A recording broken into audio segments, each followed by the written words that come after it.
ආයුබෝවන්. අද අපි කතා කරන්නේ යන්නේ ප්‍රොජෙක්ට් පවර් කියන චිත්‍රපටිය ගැන. ඔව් මේක ඇත්තටම සෑහෙන කුතූහලයේ දනවන කතාවක්. කතාව වෙන්නේ නිව් ඕලියන්ස් වල. පවර් කියලා අලුත් මද්ද්‍රව්‍යයක් එහෙම නැත්නම් අමුතු පෙත්තක් පාරට එනවා. ඒක ගත්තම මොකද්ද වෙන්නේ? ඒක තමයි වැඩේ. මේක ගත්තම ඕනම කෙනෙක්ට විනාඩි 5කට විතරක් අහම්බ තුපිරි බලයක් ලැබෙනවා කියලායි කියන්නේ. අහම්බු. ඒ කියන්නේ මොන බලයක් ලැබෙයිද කියලා දන්නේ නැහැ. හරියටම හරි. ඒ වගේම තව දෙයක් තියෙනවා. ඒ මොකද්ද? හැමෝටම මේක හරියන්නේත් නැහැ. සමහරු පෙත්ත ගත්ත ගමන් පුපුරලා යනවා කියලාත් කියනවා. බරපතල අවදානමක් තියෙනව නේද? නිකන් ලොතරෙයියක් වගේ. හැබැයි මැරෙන්නත් පුළුවන්. ඕ. ඉතින් අපි මේ අමුතු පව එකයි ඒක පිටිපස්සේ තියෙන කතාවයි ටිකක් ගැඹුරින් බලමු නේද? අනිවාර්යයෙන්ම. මේ පවර් පෙත්තේ ස්වභාවයම හරිම හිතන්න දෙයක් ඉතුරු කරනවා. අහම්බු බලයක් ඒකත් විනාඩි 5යි. ඒකනේ. අනික ඒ බලය ලැබෙන කෙනාටවත් පාලනයක් නැහැ මොකක් ලැබෙයිද කියලා. භයානක වෙන්නත් පුළුවන්. මේක මුලින්ම විදා හරින්නේ කවුද? මුලින්ම බිගී කියලා කෙනෙක් තමයි මේක විකුණන්නේ. එයාගෙන් තමයි රොබින් කියන තරුණයටත් මේ රෙඩට සම්බන්ධ වෙන්න ලැබෙන්නේ. රොබින්. එයා ප්‍රධාන චරිතයක් නේද? ඔව් ප්‍රධාන චරිත තුනෙන් කෙනෙක්. අනිත් අය? අනිත් දෙන්න තමයි ෆ්‍රැන්ක් කියන පොලිස් නිලධාරියා සහ ආර්ට් කියන අභිරහස පුද්ගලයා. මේකේ භයානකකම ගැන කිව්වොත් අර නියුට් කියන චරිතයට වෙන දේ බලන්නකෝ. එයා ඕනවට වඩා පෙති පාවිච්චි කරනවා. අන්තිමට එයාගේ ශරීරයේ විරූපී වෙලා පාලනය කරගන්න බැරුව ගිනි අරන් පුපුරලා යනවා. ඒකෙන් පෙන්නෝ මේක කොච්චර අස්ථාවරද කියලා. හරිම භයානකයි. අපි අර ප්‍රධාන චරිත ගැන ටිකක් කතා කරමු රොබින්. රොබින් කියන්නේ එයා රැප් ගායිකාවක් වෙන්න හීන දකින්න කෙනෙක්. හැබැයි ඉතින් ජීවත් වෙන්න සල්ලි හොයන්න තමයි මේ පෙති විකුණන්නේ. අම්මව බලා ගන්න ඕන නිසා නේද? ඔව් එයාට යම් ආරක්ෂාවක් ලැබෙනවා ෆ්‍රැන්ක්ගෙන්. ෆ්‍රැන්ක් කියන පොලිස් නිලධාරියාගෙන්. ඔව් ෆ්‍රැන්ක් එයා ටිකක් වෙනස් විදිහේ පොලිස්කාරයෙක්. එයා හිතන්නේ මේ පව පෙති අපරාධ නවතන්න උදව්වක් කියලා. ඒ කියන්නේ එයාත් මේක පාවිච්චි කරනවද? ඔව්. එයා පෙත්තක් අරගෙන අපරාධකාරයෝ පස්සේ පන්නනවා. එයාට ලැබෙන බලය තමයි අර ශරීරය වෙඩි නොවදින එක. ඉන්වින්සිබිලිටි. ඒක නීතිය පැත්තෙන් බැලුවම හරිද? ඒක තමයි ප්‍රශ්නේ. එයාගේ අරමුණ හොඳ වුණාට ක්‍රමයේ ටික කළු පාටයි නේද?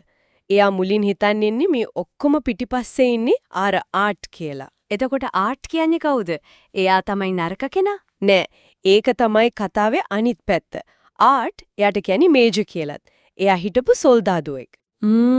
එයා දන්නවා ඇත්ත කතාව. ටෙලියෝස් කියලා ලොකු සංවිධානයක් තියෙනවා. එයාලා තමයි මේ පවර් පෙති හදන්නේ. ටෙලියෝස්. ඔව්. එයාලා ආර්ට්වත් අත්දා බැලීම් වලට යොදාගෙන තියෙනවා. ඒකේ ප්‍රතිඵලයක් විදිහට ආර්ට්ගේ දුව ට්‍රේසි ඉපදින්නෙම සහජ සුපිරි බලයක් එක්ක. ඉපදෙනකොටම. ඔව්. ඉතින් ටෙලියෝසෙගෙන් ට්‍රේසිව පෙරගෙන යලවා. මොකටද? ඒ දරුවගේ ලේ වලින් තමයි මේ පවර් පෙති නිපදවන්නේ. දෙයියනේ. ඒ කියන්නේ මුළු ජාවාරමම දුවන්නේ අර දරුවා නිසාද? හරියටම හරි. ආර්ට්ගේ එකම අරමුණ එයාගේ දුවව බේරගන්න එක. එයා තමයි මේකේ ඇත්තම වින්දිතයා වගේ. ඒකනම් හරිම සංවේදී කාරණාවක්. ඉතින් මේ තුන්දෙනාගේ පාරවල් එකට හමු වෙන්නේ කොහොමද? ආර්ට් ඉස්සෙල්ලම හොයාගන්නවා රොබින්ව. මොකද එයානේ පෙති විකුණන්නේ. ආර්ට් එයාව අල්ලගෙන තොරතුරු ගන්න පැහැර ගන්නවා. ඒ අතරේ ෆ්‍රැන්ක් හිතන්නේ ආර්ට් තමයි ලොකු වරදිකාරයා කියලා. එයාව අල්ලන්න පන්නනවා. ඒක පටලැවිල්ලක් වගේ. ඔව්. හැබැයි ටිකෙන් ටික ආර්ට් රොබින්ව විශ්වාස කරන්න ගන්නවා. එයා ටෙලියෝස් ගැනයි ට්‍රේසි ගැනයි ඇත්ත කියනවා. එතකොට රොබිනුත් තේරුම් ගන්නවා එයා මේ හවුල් වෙලා ඉන්නේ කොච්චර භයානක වැරදි දෙයකටද කියලා. කතාවේ ලොකු ගැටුමක් හැම තියෙනවද? ඔව්. අර බිගී සංවිධානය කරන පව ප්‍රදර්ශනයක් තියෙනවා අනාගත ගැනුම්කරුවන්ට පෙන්වන්න. එතනද මොකද වෙන්නේ? එතන ලොකු සටනක් යනවා. බිගී පව පෙත්තක් ගන්නවා. එයා ලොකු බිහිසුණු සත්වෙක් වගේ වෙනවා. හප්පොයි. ඒත් අන්තිමට ආර්ට් එයාව පරද්දනවා. එතනදී ආර්ට්ටුත් පෙත්තක් ගන්න වෙනවා. එතකොට උච්චතම අවස්ථාව ට්‍රේසිව බේරගන්න එක. ඒක වෙන්නේ ජෙනසිස් කියලා බෝට්ටුවක. ඒක තමයි ටෙලියෝස් එකේ මුජස්ථානය වගේ. ආර්ට්, රොබින්, ෆ්‍රැන්ක් තුන්දෙනාම එකතු වෙලා එතනට යනවා ට්‍රේසිව බේරගන්න. අන්තිමට තුන්දෙනා එකතු වෙනවා. ඔව්. එතනදී යාලට මුහුණ දෙන්න වෙනවා ටෙලියෝස් එකේ ලොක්කා ආචාර්ය ගාඩ්නර්ට සහ යාගේ පව පාවිච්චි කරන ආරක්ෂකින්ට. ඒ ආරක්ෂකින්ටත් බල తీරවද? ඔව්. එක්කෙනෙක්ගේ අත්පා රබර් වගේ ඇදෙනවා. අනිත් කෙනා ඇටකටු ආයුධ වගේ මතු කරගන්නවා. සෑහෙන දරුණු සතනක්. අන්තිමට මොකද වෙන්නේ? ගාඩ්නර් රොබින්ව මරනවා කියලා තර්ජනය කරලා ට්‍රේසිව ඉල්ලනකොට ආර්ට්ව කරන්න දෙයක් නැහැ. එයා මොකද කරන්නේ? එයා අන්තිම වතාවට පව පෙත්තක් ගන්නවා. එයාට ලැබෙන්නේ පිස්ටල් ඉස්සෙක්ගේ බලය. පිස්ටල් ඉස්සෙක් ඒ මොන බලයක්ද? ඒක හරි පුදුම බලයක්. අර වතුර යටදී ලොකු ශබ්දයක් එක කම්පන තරංගයක් නිකුත් කරන ඉස්සෝ ඉන්නේ. ආ අන්න ඒ වගේ ආට්ට පුළුවන් වාතය හරහා අධි ප්‍රබල ශක්ති තරංගයක් නිකුත් කරන්න. වව්. ඒ බලයෙන් එයා ගාඩ්න ඇතුළු හැමෝම විනාශ කරනවා. ඒත් ඒකේ බලපෑමට ආට් මිය යන්න ඔන්න මෙන්න. අනේ ඒත් එතකොට ට්‍රේසි.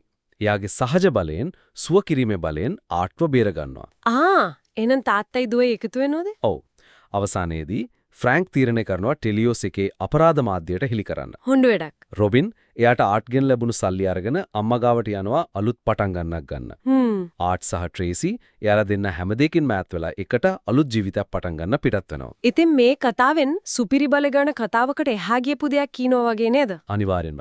මේක මතු පිටින් ඇක්ෂන් චිත්‍රපටයක් වගේ පිරුණට යටින් තියෙන්නේ බලය ගැන, සදාචාරය ගැන, විද්‍යාව අනිසි විදියට පාවිච්චි කිරීම ගැන ලොකු ප්‍රශ්න කිරීමක්. අර ටෙලියෝස් වගේ සංවිධාන? ඔව්. එයාලා මිනිස් ජීවිත ගණන් ගන්නේ නැහැ. Tamange අරමුණු වෙනුවෙන් ඕන දෙයක් කරනවා. ට්‍රේසිට වගේ කෙනෙක්ට උරුම බලයක් උදුරගන්න එක.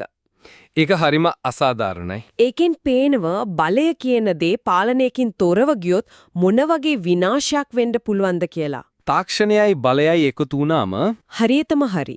සමහර විට මේ කතාව අපිට මතක් කරන්නේ ලොකුම බලය තියෙන්නේ අර සුපිරි බලවල නෙවෙයි. මනුස්සෙක මේ වෙන්න පුළුවන් කියලාද දන්නේ නෑ නේද? ඒක ඇත්තටම හිතන්න වටින කාරණාවක්.